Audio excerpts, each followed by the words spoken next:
At one of the city's most luxurious high-rise buildings, a wealthy CEO sits alone playing chess in solitude until a maintenance worker walks in and disrupts her private space. Annoyed and frustrated, the CEO makes a reckless offer: "Beat me and I'll marry you." What she doesn't know is that the man mopping her floors was once one of the greatest chess minds in the world. Before we go back, let us know where you're watching from and subscribe, because tomorrow I've got something extra special for you. The 55th floor executive lounge shimmered with the incandescent glow of the late afternoon, casting long, contemplative shadows as Vivian Albright, a woman of formidable presence, meticulously arranged her chessboard, lost in the intricate dance of strategy. A soft, almost imperceptible rapping at the frosted glass door gently fractured her deep concentration. "Enter," she commanded, her voice a cool, composed murmur, without so much as a glance upwards. A tall, powerfully built man, clad in the practical, unassuming uniform of the building's maintenance crew, silently glided into the expansive room, his utility cart rolling with a soft, almost reverent hum. As he quietly began his assigned tasks, the particular configuration of the chess pieces, a silent testament to a deep intellectual conflict, inexplicably captured his attention, and she, with an almost imperceptible shift of her gaze, became acutely aware of his lingering observation. Impulsively driven by a complex cocktail of profound solitude and perhaps an undeniable simmering arrogance, she allowed a faint, knowing smirk to grace her lips, and then, with a calculated audacity that would irrevocably alter the trajectory of their disparate lives, she articulated an offer that felt simultaneously reckless and profoundly significant. "Defeat me in a single game of chess, and I shall pledge my hand in marriage to you." The man, whose movements had hitherto been marked by an almost ethereal efficiency, halted abruptly, his broad shoulders squaring. He turned to face her fully, his serious dark brown eyes, deep pools of untold stories, locking directly onto hers. "My name is Elijah, ma'am," he responded, his voice a low, resonant baritone imbued with an unexpected gravity. "And I play not for sport, but for the very essence of existence." Vivian Albright had for more than a decade and 2 years unequivocally dominated her carefully sculpted dominion within the intricate tapestry of the corporate world, meticulously transforming her father's modest financial advisory firm into a sprawling multi-continental conglomerate through the sheer unyielding force of her formidable will and an incisive intellect that cleaved through the most convoluted boardroom machinations with the precision of a master craftsman's blade. At 38 years of age, she possessed virtually every tangible asset she had ever ardently desired: an unassailable reputation, an unparalleled professional triumph, and a prodigious accumulation of wealth, sufficient to acquire almost any conceivable luxury, save for that singular, elusive entity that had consistently slipped through her grasp. Affection, in its purest, most profound manifestation, had invariably proven itself to be a prohibitive extravagance, a delicate bloom unable to withstand the arid climate of her relentless ambition or the corrosive, acid-like jealousy of those who envied her meteoric ascent. Men in her lived experience invariably sought either to subjugate her unyielding spirit or to be subsumed by her overwhelming presence. And of both such exhaustive, predictable games, she'd grown exquisitely weary a considerable time ago. The magnificent chess set that rested before her, its very presence imbued with the weight of cherished memories, was a revered heirloom, a tangible link to her paternal lineage. Each exquisite piece, painstakingly carved from lustrous rosewood and pristine maple, stood as a miniature masterpiece of artisanal craftsmanship. She had absorbed the ancient strategies of the game seated attentively at her father's knee in an era when his unwavering affirmation still possessed an immeasurable significance. That was long before the insidious tendrils of cancer had mercilessly claimed him, leaving her utterly alone with an burgeoning empire she had never explicitly requested, yet one she found herself utterly incapable of relinquishing. Presently, the venerable game of chess served as her profoundest form of contemplative meditation, an indispensable sanctuary from the relentless, unceasing demands of her preeminent leadership role. Within the 64 meticulously delineated squares of the board, she unearthed a pristine, unblemished clarity that was conspicuously absent from the often murky waters of the corporate environment. Every singular movement carried far-reaching ramifications. Every strategic choice held an undeniable weight of consequence, and ultimate triumph invariably gravitated towards those discerning minds capable of conceptualizing the most distant and intricate future permutations. Elijah Vance, by stark contrast, navigated an entirely distinct cosmological realm, a universe not meticulously gauged by the fluctuating metrics of quarterly fiscal gains, but rather by the modest accumulation of daily incremental victories and the unwavering fundamental exigencies of moment-to-moment survival. At 41 years of age, he traversed the towering resplendent glass and steel edifices of the metropolitan core with an almost ethereal, unobserved efficacy, the hallmark of the diligent, often overlooked working class. His very presence was typically acknowledged only in the unsettling event of an unforeseen malfunction or an unexpected disruption. His broad, formidable shoulders bore a burden far greater than the mere heft of his industrial-grade cleaning apparatus. They silently carried the accumulated hopes, the persistent anxieties, and the profound aspirations of a man who had with deliberate purpose surrendered virtually everything for the promise of his beloved daughter's unfettered future. The rarefied world of competitive chess had once resonated with his name, recognizing him as a bona fide prodigy, a precocious teenager who had gracefully glided across international tournament boards with the lyrical elegance of a consummate poet and the unyielding predatory instinct of a seasoned hunter. But that was a lifetime ago, before the ineffable tragedy of Aisha's passing, before 9-year-old Nia's relentless asthma attacks had begun to mercilessly steal her breath in the suffocating stillness of the deep night, before the crushing deluge of insurmountable medical expenses and the ceaseless, sleepless vigils by her bedside, and the stark, painful realization that even the most profound intellectual genius held absolutely no meaning whatsoever if one proved incapable of safeguarding the precious lives of those one loved with an unwavering devotion. Presently, he diligently cleaned corporate offices for a meager $15 per hour, supplemented by the fragile lifeline of benefits, the precise variety of stable, predictable employment that offered the indispensable solace of comprehensive health insurance and reliably consistent schedules. His previous existence, that dazzling high-stakes realm of intellectual combat, now felt like a half-remembered dream he had once long ago experienced. Exquisitely beautiful, tantalizingly distant, and utterly profoundly irrelevant to the man he had painstakingly forged himself into. Nia Vance embodied the brightest, most radiant constellation in her father's deliberately circumscribed universe, a remarkably precocious 9-year-old, endowed with her late mother's gentle, nurturing spirit and her father's exceptionally discerning intellect. Her chronic asthma had until quite recently remained a manageable, though ever-present concern. However, the debilitating attacks were now occurring with an alarming frequency, escalating in their profound severity. Each agonizing episode served as a stark, visceral reminder of the inherent fragility of their meticulously constructed life, a delicate edifice perpetually teetering on the precipice of unforeseen collapse. She retained only fragmented memories of her mother, evanescent wisps of a cherished past, but she distinctly recalled the venerable chess set that remained perpetually on their kitchen table, the very same set her father would sometimes gaze upon with a profound, almost mournful intensity when he believed she was not observing him. His calloused fingers, worn from years of honest toil, would gently, almost reverently, trace the familiar contours of the chess pieces as if reconnecting with long-lost cherished companions. The modest yet impeccably maintained apartment they shared was a living testament to their resilience, overflowing with Nia's vibrant, imaginative artwork, and permeated by the quiet, pervasive desperation of a solitary parent, striving with unwavering resolve to imbue every aspect of their challenging existence with a semblance of normalcy, when in truth nothing felt genuinely secure. The cavernous conference room, once a symbol of Celeste's undisputed authority, now seemed to perceptibly contract around them as Elijah approached the polished chess table with deliberately measured, purposeful steps. Vivian had, in her initial self-assured estimation, fully anticipated that he would either erupt into peals of incredulous laughter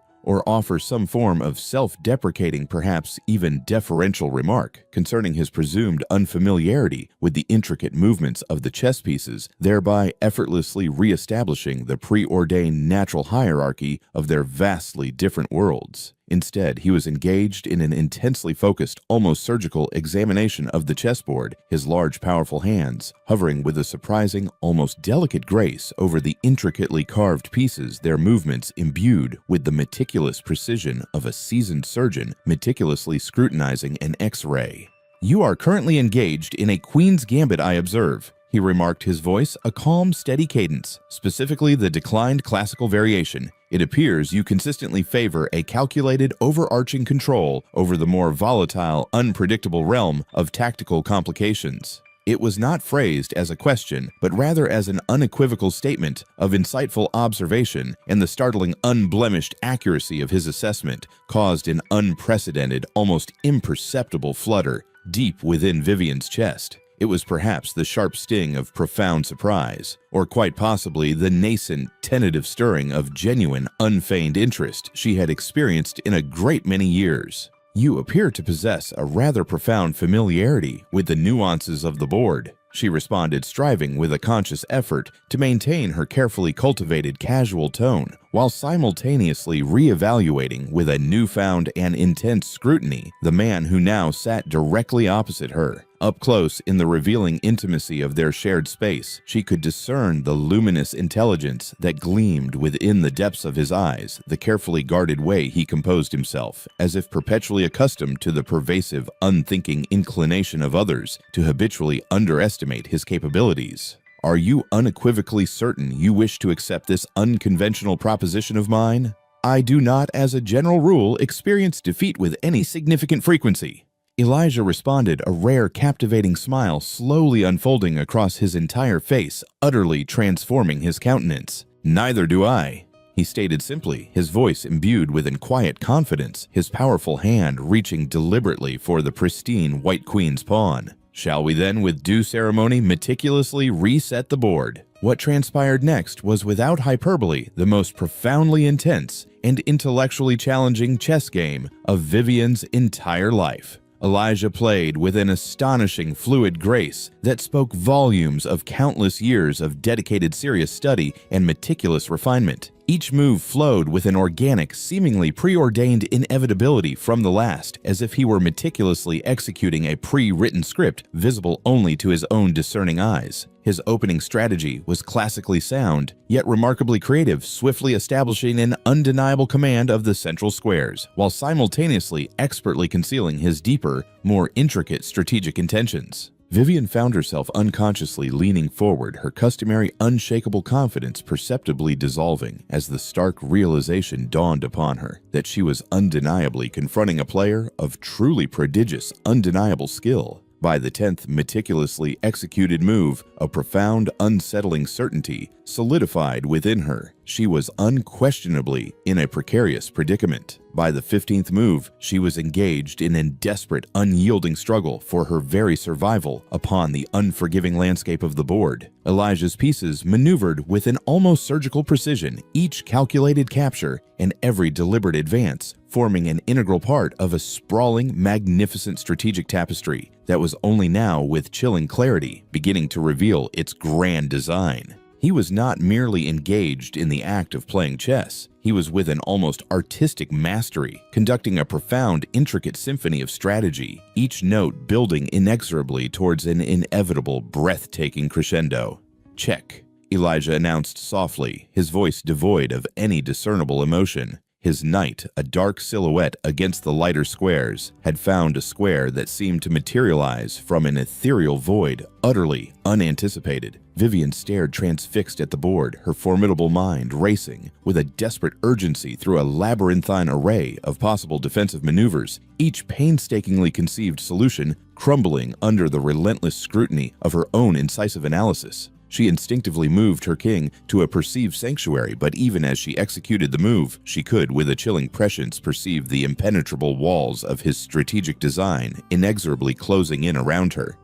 "Check," he reiterated, his voice still a soft, controlled murmur. A different piece, this time its menacing presence emerging from an angle she had utterly failed to anticipate, striking with the swift, unforgiving precision of a coiled viper. Her palms were inexplicably, genuinely perspiring, now a phenomenon that had not occurred since the monumental high-stakes moment of her very first major presentation to the assembled board of directors some 18 years ago. The third definitive check arrived with the startling, resounding impact of a sudden, deafening thunderclap reverberating through the hushed room. "Checkmate," Elijah announced, though his tone held no overt sense of triumphant exultation, only a profound, quiet satisfaction. A serene acknowledgement of a masterpiece completed. The final position was a breathtaking tableau of elegant brutality, her hapless king inextricably ensnared within an intricate, inescapable web woven from his perfectly positioned pieces. No conceivable escape remained. The game, a swift, decisive battle of intellects, was brought to its inexorable conclusion in precisely 25 meticulously executed moves. The very chessboard seemed to mock her, its polished surface reflecting her utterly defeated countenance as she stared transfixed at the final, immutable position. Every single piece stood as an irrefutable testament to her complete and utterly unequivocal vanquishment. Vivian Albright, the formidable titan who had meticulously constructed an immense corporate empire through years of painstaking calculation and unparalleled strategic foresight, had been outmaneuvered, outwitted, and utterly dismantled by a man whose very existence she had barely condescended to acknowledge a mere 5 minutes earlier. The Ivory King, a symbol of her vanquished reign, lay forlornly on its side, where she had, in a gesture of profound, almost visceral capitulation, tipped it over in an act of surrender. And somehow that small, almost unconscious gesture felt in its raw, unadorned honesty like the most genuine and unfeigned action she had undertaken in what felt like an eternity. "You meticulously orchestrated my downfall. You hustled me." She finally articulated, her voice carrying an unexpected brittle fragility she barely recognized as her own. The words, when they finally emerged, were sharper, more accusatory than she had consciously intended, tinged with a raw, undeniable anger that was in truth directed more fiercely at her own profound misjudgment than at him. "You deliberately permitted me to harbor the erroneous belief that you were merely some random, inconsequential individual who happened by sheer chance to possess a rudimentary understanding of how the various pieces traverse the board." Elijah, with an almost ritualistic care, began the methodical process of resetting the chessboard, each individual piece finding its designated starting square with the precise, practiced movements of a sacred rite. "I never at any point asserted that I was merely some random individual," he replied with an unyielding, unwavering composure. "You made that profound assumption solely due to the nature of my professional occupation. There exists a fundamental, undeniable distinction." The piercing accuracy of his understated observation struck her with the force of a physical blow, a stinging slap to her inherent unexamined arrogance, compelling her to confront the profound casual prejudice that had so unequivocally guided her to this humbling moment. She had, with an unthinking condescension, observed his plain, practical coveralls and his utilitarian cleaning cart, and in that fleeting, dismissive moment, she had reduced him in her mind to a simplistic, preconceived stereotype, never for an instant daring to conceive that a profound, incisive intelligence might flourish and thrive outside the narrow, carefully circumscribed confines of her opulent corporate sphere. The abrupt, jarring realization was acutely uncomfortable, akin to the disquieting discovery of a vast, gaping blind spot within her peripheral vision, a persistent lacuna that had, in fact, been subtly present all along. "Where precisely did you acquire the ability to play with such unparalleled mastery?" she inquired, her voice now imbued with an unfeigned, genuine curiosity that had, for the moment, decisively overridden her wounded, smarting pride. That performance was unequivocally not a mere consequence of serendipitous fortune or beginner's luck. "You systematically, mercilessly dismantled me with an almost surgical precision." Elijah, having meticulously placed the final pawn, slowly lifted his gaze to meet hers, those unsettling, deep, dark brown eyes holding a profound, unreadable depth. "I was fortunate enough to have some exceptionally gifted instructors during my formative years," he revealed, and in the quiet, reflective cadence of his tone, she detected an almost imperceptible undercurrent that powerfully suggested a hidden narrative, a story brimming with a profound depth she could at that moment barely begin to fathom. "Chess at one point was the very fabric of my existence, the central axis around which my entire life revolved before other, far more compelling obligations assumed an undeniable paramount significance." The profound evocative phrase hung suspended in the charged air between them, heavily laden with unarticulated implications that ignited within her an almost overwhelming desire to articulate a dozen probing follow-up questions. But before she could even begin to formulate the words, Elijah was already rising with an almost preternatural grace from his chair, meticulously guiding his cleaning cart towards the door with the identical quiet efficacy that had moments earlier brought him into the precise trajectory of her orbit. "Thank you profoundly for the game, Miss Albright," he articulated with an unassailable formality. "I must regrettably resume my assigned rounds." Vivian watched his retreating figure, her mind a turbulent maelstrom of unasked questions and nascent realizations. The spacious conference room, once a symbol of her dominion, now felt subtly altered, perceptibly smaller somehow, as if his unexpected presence had for a fleeting time expanded the very dimensions of the space, and his subsequent absence had left it irrevocably diminished. She directed her gaze downwards at the meticulously reset board, the pieces arranged in their eternal, expectant starting positions, and felt an unfamiliar, profound hollowness begin to resonate deep within her chest. For the remainder of the week, her thoughts, with an almost relentless persistence, gravitated towards the quiet, unassuming janitor who had, with such disarming grace and utter thoroughness, so unequivocally humbled her. It was an offhand remark from her executive assistant Sarah concerning the imperative need to meticulously update the building's extensive service contractor database that inadvertently furnished her with the precise, unimpeachable justification she required. Employee background checks, she meticulously rationalized to herself, are an entirely routine and indispensable component of our comprehensive corporate security protocols. Even as she discreetly accessed Elijah Vance's digital file on her secure computer late one Thursday evening, what she ultimately uncovered within its digital confines caused her to recoil abruptly in her chair, as if she had been physically unceremoniously struck. The foundational information appeared on initial inspection entirely unremarkable: 41 years of age, widowed with a singular dependent child, a pristine driving record, and absolutely no discernible criminal history. Yet deeply embedded within the intricate employment history section, there resided a single, unassuming line of text, a pivotal fragment of information that irrevocably altered the entirety of her perception.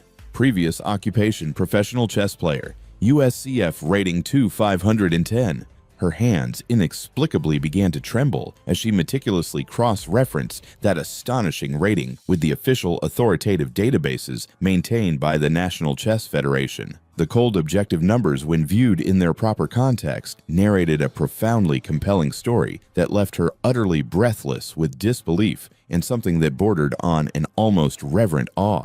Elijah Vance had not merely been a professional chess player. He had been an authentic, undisputed prodigy, a precocious teenager who had, with breathtaking skill, dominated the national junior circuits throughout the late 1990s and early 2000s. Tournament reports, some dating back as far as 2 decades, universally described him as brilliantly intuitive and utterly fearless, a tactical genius possessing an almost mystical, innate understanding of the most labyrinthine and complex chess positions. The deeper she delved into the digital archives, the more profoundly remarkable his intricate life story became. He had attained the coveted title of International Master at the extraordinarily young age of 17, barely missing the crucial Grandmaster norms due to an unforeseen, devastating family tragedy that had, with cruel timing, irrevocably pulled him away from the intense competitive realm of professional play precisely as he was on the very precipice of reaching his absolute, undeniable peak. Numerous forum posts from an ardent, lamenting community of chess enthusiasts speculated with a mournful curiosity about the fate of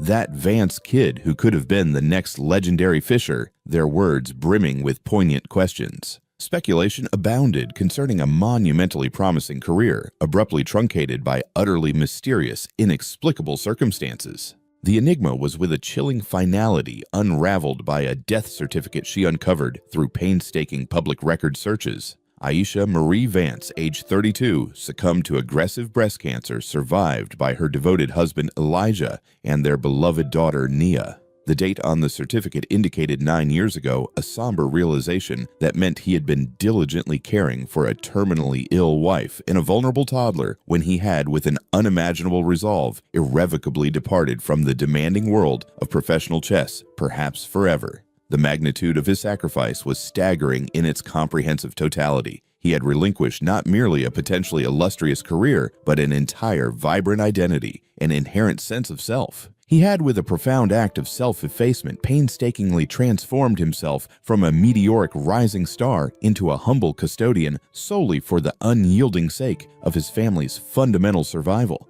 Vivian found herself staring intently at faded tournament photographs from his glorious triumphant days, meticulously studying the intense young man with the fiercely focused eyes and the unyielding confident smile. That past iteration of Elijah Vance had inhabited a glamorous, exhilarating world of ubiquitous international travel, lucrative corporate sponsorships, fawning magazine interviews, and substantial appearance fees. A life that could have comfortably secured his financial future for a lifetime. He had, with an act of profound, immeasurable love, willingly traded all of it for the humble assurances of comprehensive health insurance and a reliably steady paycheck, deliberately rendering himself virtually invisible so that his precious daughter could continue to simply breathe. The crushing weight of her earlier casual dismissiveness settled upon her now with the palpable oppressiveness of a physical burden.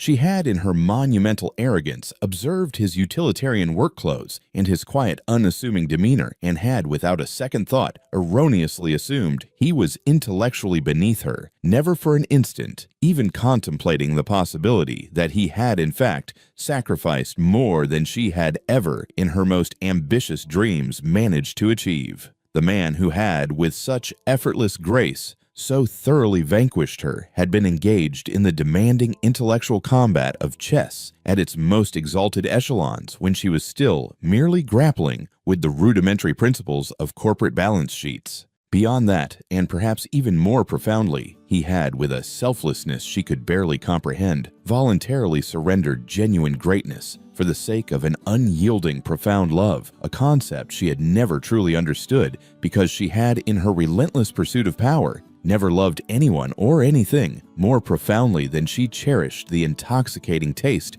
of unadulterated success. The ensuing morning found her in an uncharacteristic state of profound distraction and unsettling restlessness, utterly incapable of concentrating on the relentless stream of meetings and momentous decisions that typically consumed every fiber of her attention. She had, with a burgeoning sense of purpose, meticulously planned to seek him out directly, to offer a sincere, heartfelt apology for her egregious assumptions, and perhaps with a touch of hopeful temerity to challenge him to another game. But fate, with its unpredictable capriciousness, intervened in the dramatic, urgent form of a sudden medical emergency, an unforeseen crisis that would, with a stark finality, strip away the last vestiges of her carefully constructed pretenses. She was in the process of departing the towering edifice around 7:00 in the evening when her ears, suddenly alert, registered the distinct sounds of commotion emanating from the cavernous parking garage below. It was a man's voice taut with an almost unbearable panic, speaking rapidly and indistinctly to what sounded like an emergency dispatcher.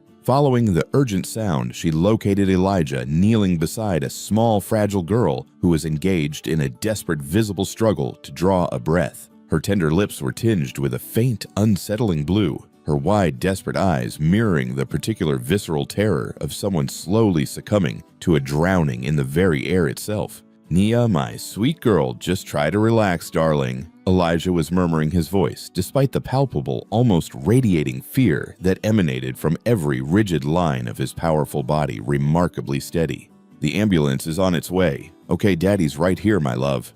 In his trembling hand, he clutched an inhaler that was, with heartbreaking clarity, unequivocally failing to provide sufficient relief. And Vivian could, with a sharp pang of empathy, discern the raw, unadulterated desperation in his frantic, tender movements as he tirelessly attempted to position his beloved daughter in a way that might even incrementally alleviate her agonizing struggle to breathe. Without a moment's hesitation, without any conscious thought, Vivian dropped her meticulously organized briefcase to the cold concrete floor and swiftly retrieved her pristine phone. "This is Vivian Albright," she announced to the emergency operator, her voice resonating with the same commanding authority that had effortlessly controlled boardrooms for 15 years. "I require an ambulance dispatched to the Lumina Corporation headquarters parking garage immediately. We have a child experiencing severe respiratory distress, and I am furthermore unequivocally authorizing the immediate use of my company's executive helipad for emergency medical transport if such a measure proves necessary."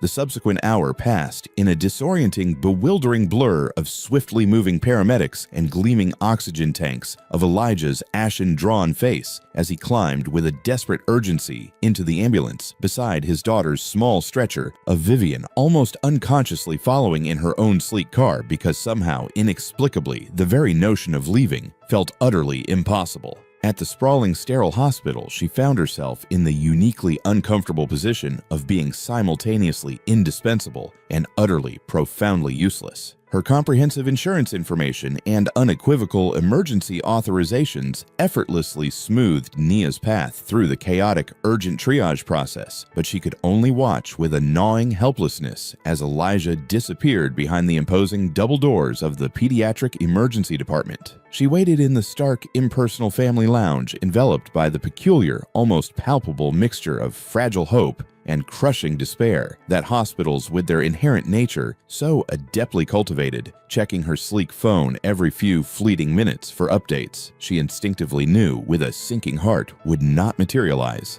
When Elijah finally emerged after what felt like an interminable 4 hours, his face was deeply drawn with an all-encompassing exhaustion, but it was mercifully no longer shadowed by the dark cloud of panic. Nia was now stable, he reported, responding remarkably well to the nebulizer treatments, and was in all likelihood expected to be discharged in the morning if her vital oxygen levels remained consistently steady. "Thank you truly," he said simply, his voice imbued with a quiet, profound sincerity. And she could, with a piercing clarity, perceive in the depths of his eyes that he understood, with an almost prescient precision, the full, life-altering significance of her decisive intervention. They spent the entire ensuing week finding increasingly elaborate excuses to engineer their encounters, casual meetings that, despite their outward appearance, felt anything but accidental, permeated instead by an undeniable undercurrent of burgeoning connection. Vivian began with a conscious purpose, taking her coffee breaks in the bustling, sunlit lobby of the building during Elijah's afternoon shift, ostensibly reviewing complex corporate reports, but in truth, harboring the fervent hope of catching fleeting glimpses of him as he diligently went about his work. He, in turn, seemed to discover increasingly plausible justifications to meticulously clean the executive floors with a heightened frequency. Their nascent conversations, initially hesitant, swiftly developed the easy, organic rhythm of two individuals discovering, with a delightful surprise, that they genuinely relished each other's company. The transformation within Vivian was, to those who knew her, intimately subtle, yet undeniably profound. It was first observed by her astute assistant Sarah and subsequently noted by the seasoned senior partners who had over years grown accustomed to her almost arctic professional demeanor, a glacial facade of unwavering composure.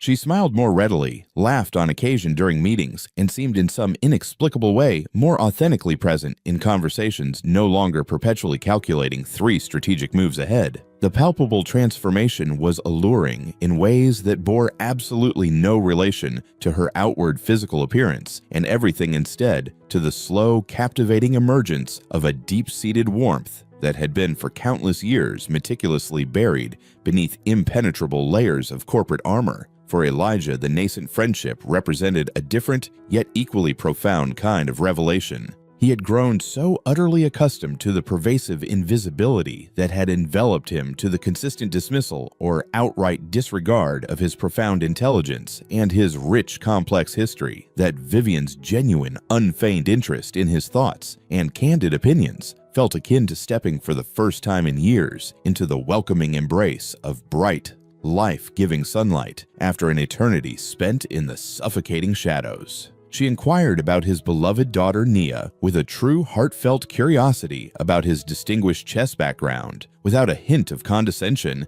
and about his current unassuming work with the profound respect typically accorded to honest labor, honestly and diligently performed. Nia, for her part, had, with an innocent curiosity, begun to ask probing questions about Daddy's new friend from work, the pretty lady, who had so bravely helped them at the hospital, and who, in some inexplicable, almost magical way, caused her father's typically stoic face to soften with an almost tender affection whenever he uttered her name. Children possessed an innate intuitive understanding of their parents' complex emotional climate, and Nia could with an astonishing clarity discern the subtle yet undeniably significant shift in Elijah's daily mood, the way he seemed perceptibly lighter, more buoyant, and undeniably more hopeful than he had been since the profound life-altering tragedy of her mother's passing. The three of them, with a burgeoning sense of togetherness, began to spend increasing amounts of time together beyond the sterile, often impersonal confines of gleaming office buildings and austere medical facilities.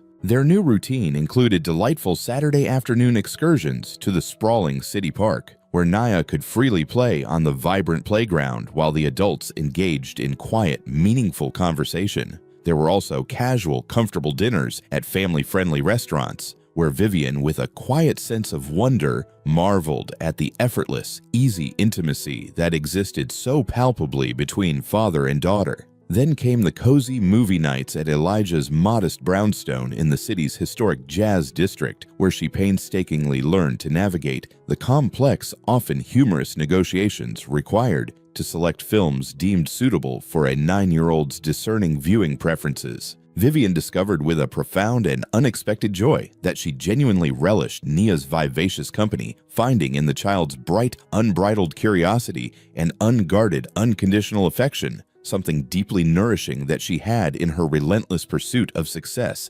inexplicably forgotten, she was so desperately missing. Nia, in turn, was utterly fascinated by this remarkably glamorous woman who, despite her elegant, princess-like attire, conversed with her with the respectful demeanor of a true equal who possessed an intimate knowledge of intimidating boardrooms and intricate business deals, but who also, with a heartwarming sincerity, vividly remembered what it felt like to be 9 years old and utterly brimming with profound questions about the vast, mysterious world.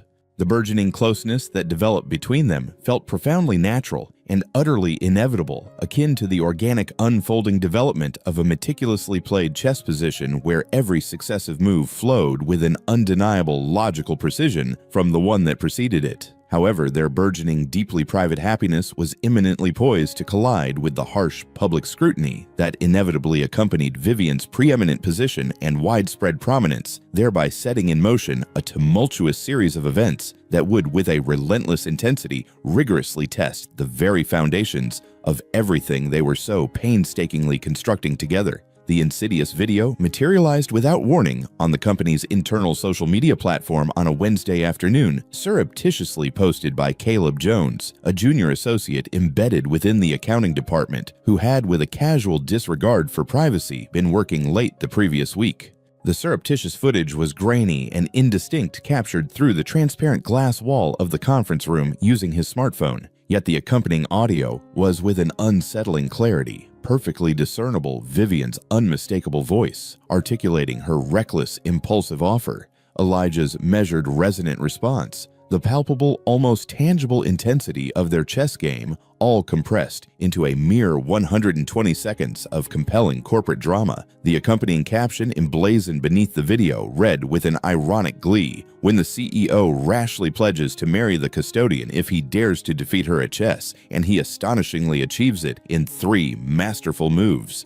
Is this, one must inquire, legally binding?" The post was liberally adorned with laughing emojis and disseminated like wildfire across various departments, with the viral, unrestrained enthusiasm that only the juiciest, most scandalous workplace gossip could genuinely ignite. By midday, the illicit video had been viewed by more than half of the entire company's workforce and forwarded with a reckless abandon to dozens of personal external accounts. The accompanying comment thread swelled with the malignant proliferation of a rapidly spreading tumor, its digital pages filled with rampant speculation concerning Vivian's personal life, crude jokes about inappropriate office romances, and increasingly pointed accusatory questions about whether company policy, in its most stringent interpretation, had been unequivocally violated. The Human Resources Department, overwhelmed by the sudden deluge, fielded no less than 23 frantic calls before the lunch hour, the overwhelming majority of them urgently requesting meticulous clarification about established fraternization policies and the exacting standards governing executive conduct. Vivian first became aware of the existence of the viral video when her meticulously organized assistant Sarah knocked tentatively on her office door, her face etched with an expression that unmistakably portended an incoming disaster of significant proportions. "Miss Albright, we appear to have encountered a rather sensitive situation," Sarah began, her voice carefully modulated. "There is regrettably a video currently circulating widely on the company's internal platform. It appears to depict you engaged in a game of chess with one of our esteemed maintenance staff members. The content, I must inform you, is unfortunately generating a considerable amount of discussion." The blood, in a sudden, alarming rush, drained completely from Vivian's face as she watched the incriminating footage, witnessing with a visceral pang of mortification her moment of impulsive flirtation transformed irrevocably into a public humiliating spectacle for all to consume. The accompanying comments were without question far more egregious and soul-crushing than the video itself. A truly toxic admixture of virulent sexism and insidious classism that mercilessly reduced her to a grotesque caricature and contemptuously dismissed Elijah as a calculating gold digger relentlessly seeking to exploit her immense wealth and preeminent corporate position. The meticulously crafted professional persona she had painstakingly honed and defended for decades was now being mercilessly dissected by individuals who possessed absolutely no intimate knowledge whatsoever of her complex life or the myriad choices that had shaped her journey. Her phone rang incessantly throughout the agonizing afternoon, its insistent ringing a relentless torment. Board members, their voices laced with thinly veiled disapproval, expressed grave concerns about the potential damage to the corporate image. Business partners, their inquiries carefully worded and deceptively polite, made subtle probing inquiries about her judgment. Reporters from the voracious business press, ever hungry for scandal, eagerly hoped to transform mere workplace gossip into a sensationalized narrative concerning executive impropriety.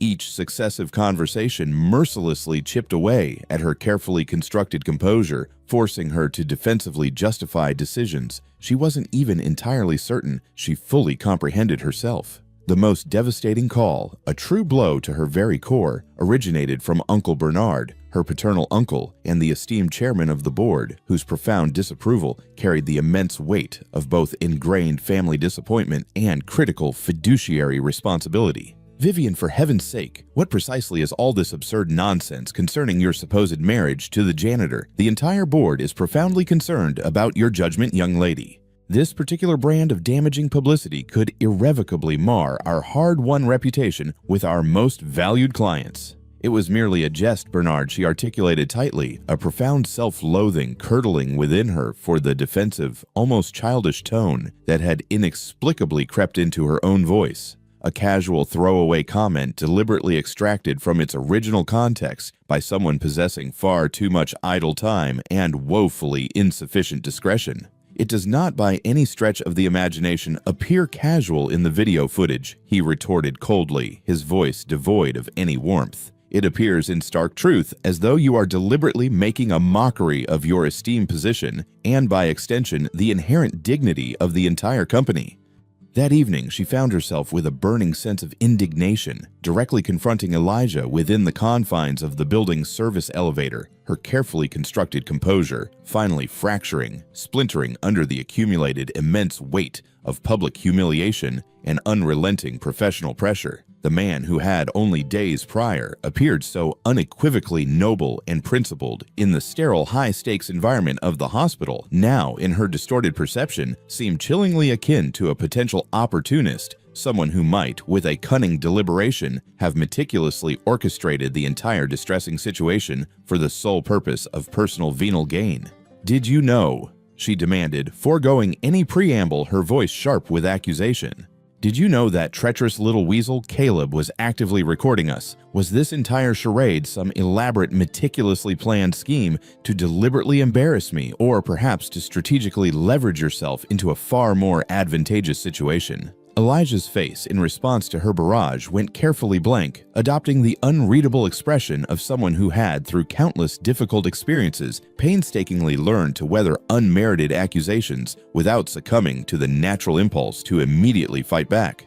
"No," he responded simply, his voice a low, steady murmur. "I had no idea whatsoever that anyone was recording us. I desire absolutely nothing from you, Miss Albright, save for your authentic friendship, a connection which I am at this very moment apparently on the very precipice of irrevocably losing." My friendship. The words, when they finally escaped her lips, were even sharper, more cruelly cutting than she had intended, edged with the particular venomous cruelty that frequently arises from lashing out blindly at the very person most closely associated with the source of one's profound emotional pain. Is that, in your estimation, what you define as friendship? When you so publicly humiliate someone in front of their entire company, when you deliberately make them appear to be an utter fool, someone so utterly naive they cannot even discern when they are being ruthlessly hustled. "I never at any point hustled you," Elijah replied quietly, his voice maintaining an unyielding, dignified composure. "I merely played chess in the precise same manner I have played it for 2 decades. You, Miss Albright, impulsively offered something you harbored no genuine intention of fulfilling, and I, in turn, quite simply won a game you never in your wildest presumptions expected to lose. That Miss Albright is not a con. It is merely unequivocally what transpired." The unassailable reasonableness and calm dignity of his response served only to further inflame her already raw anger, making her feel in stark contrast utterly petty, hopelessly irrational, and undeniably small. Right, the noble, incorruptible custodian, too morally pristine to ever countenance taking advantage of a given situation. You must be, I presume, internally laughing at all of us, the utterly naive, wealthy idiots who in our privileged bubble never once suspected that the help might in fact possess actual functioning brains. Something, a fleeting, almost imperceptible flicker manifested itself deep within Elijah's eyes. Then, for the first time, a discernible crack appeared in his painstakingly maintained composure. "You wish to know what precisely I am laughing at," he countered, his voice now imbued with a quiet, potent fury. "I am laughing, Miss Albright, at myself for ever entertaining the foolish notion that you of all people were genuinely different, for naively believing that someone who so meticulously constructed an empire might just conceivably comprehend the profound visceral meaning of sacrificing everything, every single aspiration, for the unwavering love of the people you cherish most in this existence. But no, Miss Albright, you are merely precisely like all the others. To you, everything is an unfeeling transaction. Everyone without exception possesses a hidden angle, a veiled agenda, and God forbid, Miss Albright, that anyone should ever dare to exist outside the meticulously neat, predetermined boxes you have so carefully constructed for them." The service elevator, with a jarring mechanical ding that resonated with the mournful finality of a death knell, reached the ground floor, and its doors silently slid open. Elijah stepped out without so much as a backward glance, leaving Vivian utterly alone within the confined space, left only with the haunting echo of his raw, powerful words and the rapidly growing, suffocating realization that she had, in a fit of misguided anger, just irrevocably destroyed the single best, most meaningful development that had graced her life in what felt like an eternity. The ensuing few days blurred into a chaotic, relentless sequence of damage control and high-stakes corporate crisis management. The incriminating video was with swift efficiency removed from the company's internal platform, but by then, it had already been extensively copied and widely shared across numerous social media channels, thereby acquiring a viral, uncontrollable life of its own, far beyond the circumscribed confines of mere corporate gossip. Vivian, with a desperate, almost feverish intensity, threw herself back into her work, staying late into the night to assiduously avoid the sympathetic, yet subtly scrutinizing glances of her staff and the speculative, whispered conversations that seemed to follow her like an unwelcome shadow through the otherwise silent, echoing halls. She did not encounter Elijah again until the following Thursday, when Nia's chronic asthma, with a terrifying, unprecedented viciousness, launched an attack so severe that it sent them with a renewed sense of desperate urgency, racing back to the familiar sterile confines of the emergency room. The urgent call came to her expansive office at 3:30 in the afternoon. It was Elijah's voice, taut and strained with a tightly controlled panic, inquiring if her previous insurance authorization was still valid, if she could by some miracle help them navigate the bewildering, labyrinthine medical system just one more time. Vivian was already in her sleek car before he had even finished articulating his desperate plea, driving through the dense, chaotic downtown traffic with the single-minded, unwavering focus of someone who had, in that profound, urgent moment, finally identified what truly and unequivocally mattered in her life. She found them huddled together in the pediatric ward, Nia heartbreakingly small, hooked to a myriad of oxygen tubes, and looking impossibly frail in the vast, impersonal hospital bed. Elijah was seated beside her, tightly clutching her small hand, desperately attempting to read her a story, while she, with heartbreaking effort, struggled to draw each precious breath. The profoundly raw sight of his tears, silent, utterly desperate, and completely unguarded, struck her with the devastating impact of a physical blow. This, she realized with a shudder, was what true, unadulterated fear genuinely looked like. This was what genuine, unconditional love uncompromisingly demanded. This was what it unequivocally meant to have someone else's fragile life matter infinitely more than one's own deeply ingrained pride or carefully cultivated professional reputation. Standing in that stark, sterile room, helplessly observing a father's heart, visibly breaking over his beloved daughter's agonizing, labored breathing, Vivian, with a profound, almost shattering clarity, finally understood the true, immense magnitude of her own inherent selfishness. She remained steadfastly through the entire night, not because her physical presence was strictly needed, but because the very thought of leaving felt to her, now awakened conscience, utterly impossible. Nia's critical condition finally stabilized around the fragile cusp of dawn, her oxygen levels slowly but surely climbing back into the comforting embrace of safe territory. The healthy, vibrant color gradually returned to her pale lips as the potent medications diligently performed their life-saving work. However, the recent terrifying crisis had unequivocally revealed something far more profound, something that could not, under any circumstances, be medicated away. The precious little girl was, with a chilling inevitability, progressively worsening. Her debilitating episodes were occurring with an alarming frequency and escalating in their terrifying severity. Her tiny, fragile body was slowly but relentlessly losing the arduous battle against a relentless medical condition that no amount of pure, unconditional love, however profound, could ever hope to miraculously cure. The doctor wishes to engage in a comprehensive discussion concerning more aggressive, potentially life-altering treatment options, Elijah said quietly, his voice a low, weary murmur as they sat together in the stark, impersonal family lounge, both of them exhausted, far beyond the point of maintaining any semblance of social pretense.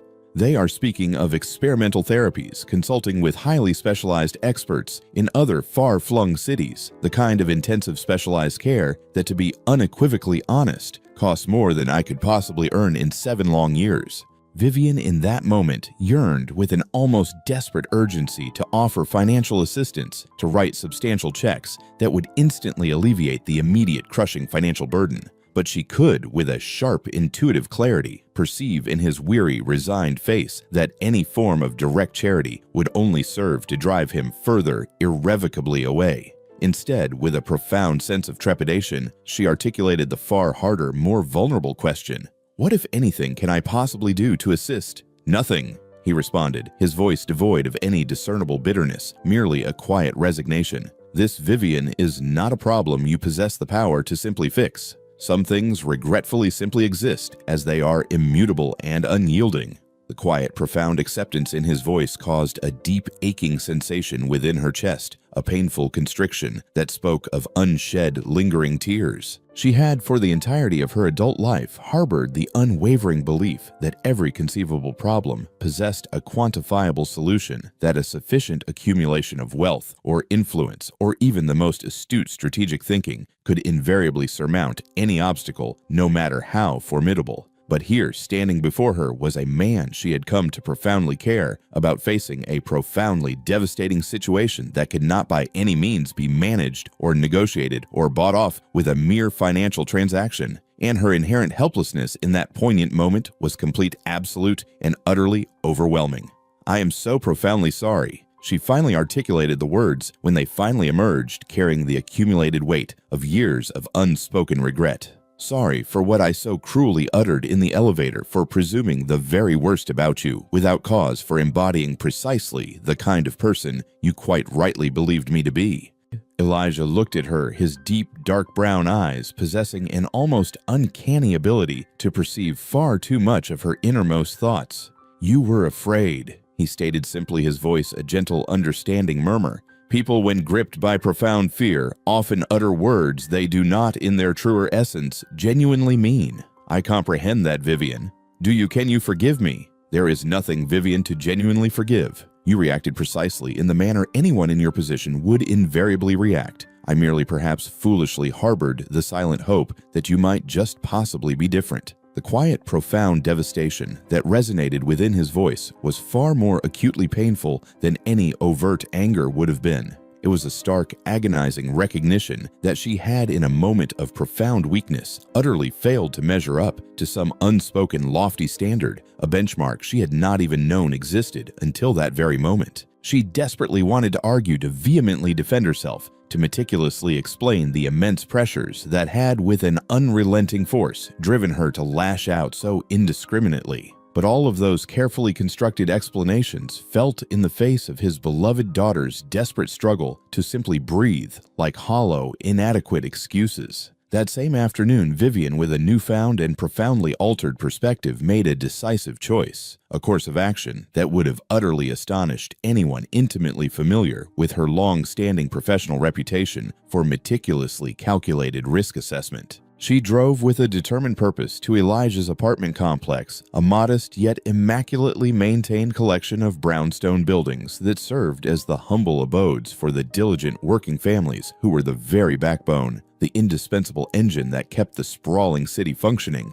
and knocked tentatively on his door with absolutely no preconceived plan beyond the primal, undeniable need to simply try again.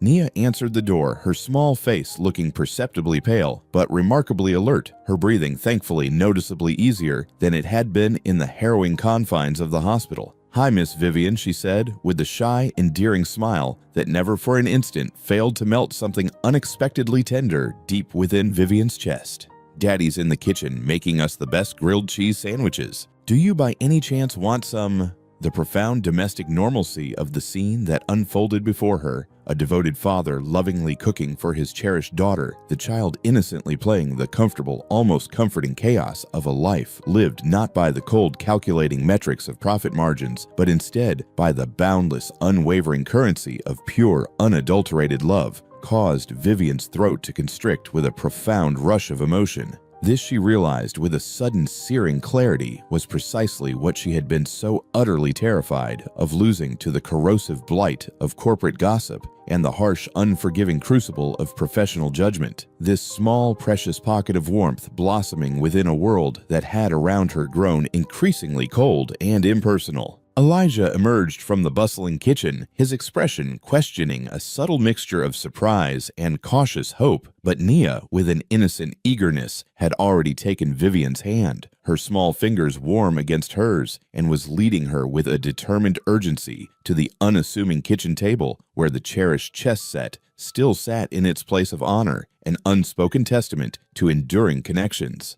"Daddy taught me some wonderful new moves," the little girl announced proudly, her voice brimming with unbridled enthusiasm. "Do you want to see?" What then ensued was without question the most profoundly important chess lesson of Vivian's entire life. Though it bore absolutely no direct relation to intricate strategy or complex tactical maneuvers, Nia played with the unself-conscious, unbridled joy of someone for whom the game was an experience of pure, unadulterated pleasure, making moves that brazenly violated every fundamental principle of sound chess, yet somehow, in their very innocence, perfectly captured the ethereal essence of what truly made the venerable game beautiful. She narrated her every thought aloud, her imagination soaring meticulously, crafting elaborate fantastical stories for each individual chess piece, transforming the ancient solemn battlefield into a whimsical fairy tale, where the humble pawns were valiant, brave peasants, and the majestic queen was a benevolent, nurturing ruler who steadfastly protected everyone.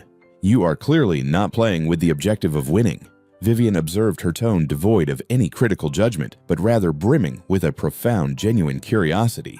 "Winning's simply not the most enjoyable part," Naya replied with an earnest, unwavering seriousness, her bright eyes fixed on the board. "The fun part, Miss Vivian, is all the wonderful things that happen before someone actually wins." The simple yet profoundly resonant wisdom embedded within Nia's unassuming statement struck Vivian with the force of a powerful, undeniable revelation. She had for so many relentless years focused solely and relentlessly on outcomes, quarterly financial results, market share percentages, cutthroat competitive advantage, that she had tragically, utterly forgotten to pause and truly discern the rich, intricate texture of the experience itself. Playing chess with Nia was unequivocally not about demonstrating intellectual superiority or achieving a decisive victory. It was instead about the profound, unspoken connection, the boundless realm of pure imagination, the shared, unadulterated pleasure of two minds authentically meeting and intertwining across the 64 checkered squares. When Elijah, his face softened with an almost imperceptible tenderness, finally joined them at the table, an hour later, the three of them, with a natural, organic fluidity, commenced an entirely different kind of game altogether. They engaged in a collaborative form of team chess with Nia, enthusiastically advising both sides, creating intricate positions that were, from a purely tactical standpoint, utterly nonsensical, yet remarkably rich with narrative possibility and imaginative scope. They invented wonderfully whimsical new rules, fabricating elaborate fantastical stories about the pieces, thereby transforming the ancient regal game into something delightfully playful and deeply collaborative rather than rigidly competitive and unequivocally zero-sum.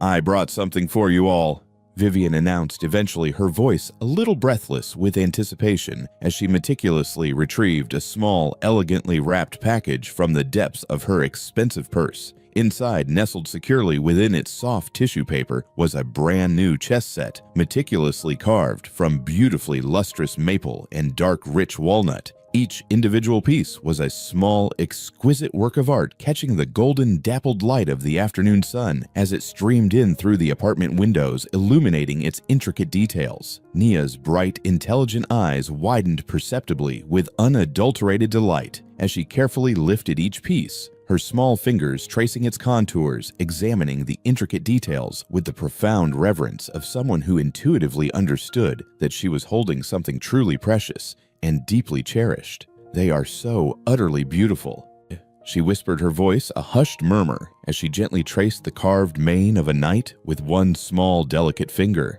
"Are they truly really for me?"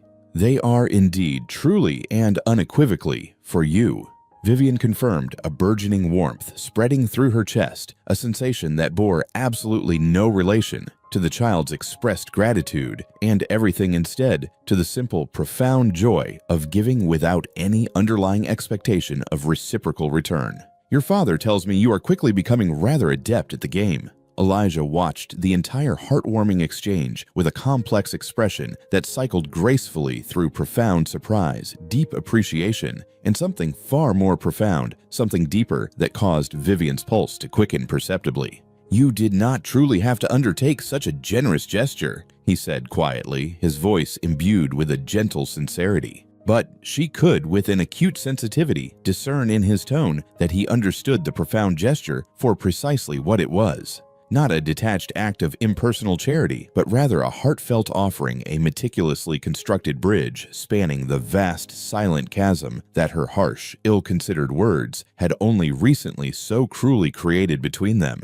"I wanted to," she replied, her gaze meeting his dark, discerning eyes directly for the first time since their intense encounter at the hospital. "I have been profoundly contemplating your words, Elijah, about the very essence of sacrifice and what truly unequivocally matters most in this intricate tapestry of life. And I believe, with a growing conviction, that I have, for a very, very long time, been mistakenly playing the entirely wrong game." They conversed softly, their voices a low, comforting murmur, as Naya, oblivious to the profound depth of their discussion, joyfully explored her beautiful new chess set, meticulously arranging and rearranging the pieces in patterns that appealed purely to her burgeoning artistic sensibilities, rather than to any discernible strategic logic. Their conversation was tentative at first, both of them cautiously navigating the emotional minefields of their recent painful conflict, but gradually, imperceptibly, it found its natural comforting rhythm. Elijah spoke openly with a quiet solemnity about his carefully laid plans for Nia's future care, the various specialists he had diligently consulted, the delicate, often precarious balance between enduring hope and harsh, undeniable financial reality that so profoundly governed their daily decisions. Vivian, in a remarkable turn, found herself openly confiding about the immense pressures inherent in corporate leadership in ways she had never ever done with anyone else, the profound pervasive isolation that inextricably accompanied the weighty responsibility for hundreds of livelihoods and millions of dollars in crucial shareholder value. She spoke with a rare vulnerability about the viral video and its turbulent aftermath, the brutal, unceremonious way it had stripped away her meticulously constructed professional image, and in doing so, had mercilessly compelled her to confront with a stark honesty who she truly was beneath the impenetrable layers of her executive armor. The board, as you might imagine, is currently engaged in a comprehensive re-evaluation of my position. She admitted, the words feeling remarkably strange and unfamiliar as they left her mouth. Uncle Bernard is firmly convinced that I have irrevocably damaged the company's sterling reputation. And perhaps, Elijah, he is undeniably correct. Are you then afraid of ultimately losing your job? Elijah inquired, his voice now imbued with a tone of profound, genuine concern. Vivian considered the deeply personal question with a newfound and intense seriousness. 6 months ago, the mere possibility of such a devastating outcome would have instilled an unadulterated terror within her, representing in her previous worldview the catastrophic collapse of everything she had relentlessly toiled to construct. But now, seated in this humble yet undeniably warm apartment, observing Nia joyfully playing with her beautiful new chess set, while her devoted father silently worried about mounting medical bills, she found with a startling clarity that her priorities had undergone a profound, almost seismic shift in ways she was only just beginning to truly comprehend. "I am profoundly afraid of losing this," she articulated quietly, her hand making a gentle, encompassing gesture that took in the three of them, the gentle warmth of the afternoon light filtering through the window, the comfortable, unassuming domesticity that had, in some inexplicable way, become infinitely more precious to her than any corporate achievement, no matter how grand. The final heartwarming scene unfolded 3 months later in the verdant backyard of the charming house they had, with a shared vision, purchased together. It was a modest, yet undeniably comfortable place, with ample room for Nia to joyfully play, and a burgeoning garden where Vivian, with a newfound sense of purpose, was painstakingly learning to cultivate living things other than the abstract metrics of profit margins. The beloved chess set rested serenely on the patio table between them, the intricately carved pieces catching the golden late afternoon light of a peaceful Sunday as they engaged in their weekly cherished game. These Sunday matches had over time evolved into a sacred, comforting ritual, less about the intensity of competition and far more about the simple, profound pleasure of spending unhurried time together, of quietly observing Nia engrossed in her book under the warm afternoon sun, while they, with a shared tranquility, moved pieces across the familiar checkered battlefield of 64 squares. The profound transformation in all their lives had been a gradual yet deeply meaningful process, marked not by dramatic sweeping gestures, but rather by the quiet, steady accumulation of small, intimate moments precisely like this one. "Your move, my dear," Elijah said, leaning back comfortably in his chair with the relaxed confidence of a man who had at last truly found his rightful place in the world. His face had miraculously shed the haunted, anxious quality that had so visibly marked it during Nia's most harrowing episodes, replaced now by an expression that resembled, with an almost luminous clarity, profound contentment. The new medications, thanks to Vivian's unwavering efforts and connections, were unequivocally working their magic. The specialists whom Vivian's extensive network had recommended were, with a reassuring optimism, now speaking positively about Nia's long-term prognosis. And for the very first time in what felt like a lifetime, he could, with a dawning sense of hope, envision a future that extended far beyond the immediate terrifying specter of the next medical crisis. Vivian meticulously studied the board, not with her former relentless focus on calculating 3 strategic moves ahead, but simply profoundly enjoying the present moment. The soft, comforting pressure of Nia's head resting gently against her shoulder as the little girl, with an innocent serenity, read quietly in her lap.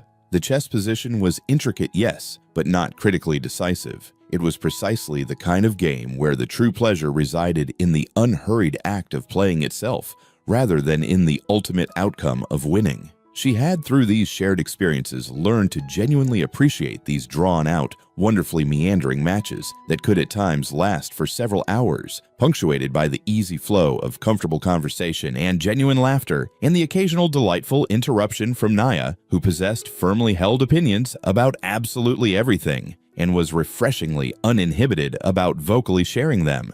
"If I execute this particular move," she began, indicating a formidable knight that would, in a calculated combination she had been meticulously setting up for the last 10 moves, expertly fork his king and queen, "and you, my brilliant opponent, respond precisely in the manner I anticipate you will, I just might, for once, actually manage to defeat you." It had, in its playful repetition, evolved into a running jest between them, her perpetual good-natured quest to finally vanquish the formidable man who had with such effortless grace checkmated her in a mere 3 moves during their very first unforgettable encounter. She had on a few tantalizing occasions come remarkably close, even managing to secure a couple of hard-fought draws. But Elijah's chess intuition remained as sharp, as incisive, and as unerring as ever honed by years of grueling high-level competition, a deeply ingrained muscle memory that time could simply not erase. "Might," Elijah agreed, his lips curving into a captivating smile that even now caused her heart to inexplicably skip a beat, just as it had on that momentous first evening when he had, with an unexpected directness, looked up from the reset board and she had for the first time seen past his unassuming coveralls to the truly brilliant, profound mind that resided beneath. "Or perhaps I might once again surprise you. I have, after all, been known to do that from time to time." Nia looked up from her book, her young face assuming the serious, thoughtful expression she invariably wore when dispensing important, profound wisdom, a look that never for an instant failed to remind Vivian of her father's intense, unwavering focus, now beautifully tempered by her own innate, unshakable optimism. "Maybe, just maybe, you could both win," she suggested, her voice soft yet firm, a sentiment that had with time organically evolved into something akin to a cherished family motto. Maybe winning isn't even about the chess game at all, truly. Vivian and Elijah exchanged a knowing glance across the familiar chessboard, both of them understanding with a profound and shared clarity that their beloved daughter, because that is precisely what Nia had officially and emotionally become to both of them, had once again, with an innocent yet piercing insight, identified the essential overarching truth that adults in their relentless focus on cutthroat competition and often hollow achievement sometimes tragically overlooked. The true game they were genuinely playing had absolutely nothing whatsoever to do with 64 squares, and everything instead to do with the profound, intricate art of meticulously building a life unequivocally worth living, piece by careful piece, move by thoughtful move, with unwavering intention. "You know what, Elijah," Vivian said, her voice soft with emotion, as she reached across the table to gently take his hand, feeling the comforting calluses that eloquently spoke of honest, diligent work, and the immense inner strength that had, with an unyielding resilience, carried them all through the arduous, difficult months of profound adjustment and quiet healing. "I truly believe she's absolutely right. I think, my love, that we both have already won in the most meaningful ways imaginable." The intricately carved chess pieces sat momentarily forgotten on the patio table as the three of them, a newfound family unit, dissolved into warm, unrestrained laughter, the joyous sound carrying across their small, verdant backyard like a profound, whispered promise of all the myriad games yet to be played, all the shared victories yet to be wholeheartedly celebrated, and all the boundless love yet to be discovered in the simple yet profound act of consistently choosing each other one thoughtful move at a time. The golden afternoon light filtered gently through the delicate leaves of the beautiful maple tree they had, with a shared sense of purpose, carefully planted together last spring, casting dappled, dancing shadows across the chessboard where their unfinished game patiently awaited their eventual return. But for now, the real game, the one that truly profoundly mattered most of all, was already unequivocally won. played out not in the precise calculated movement of carved pieces across a checkered battlefield, but rather in the quiet, precious moments of ordinary, unadulterated happiness that had, in their newfound reality, become the true, immeasurable measure of their enduring success. Join us to share meaningful stories by hitting the like and subscribe buttons. Don't forget to turn on the notification bell to start your day with profound lessons and heartfelt empathy.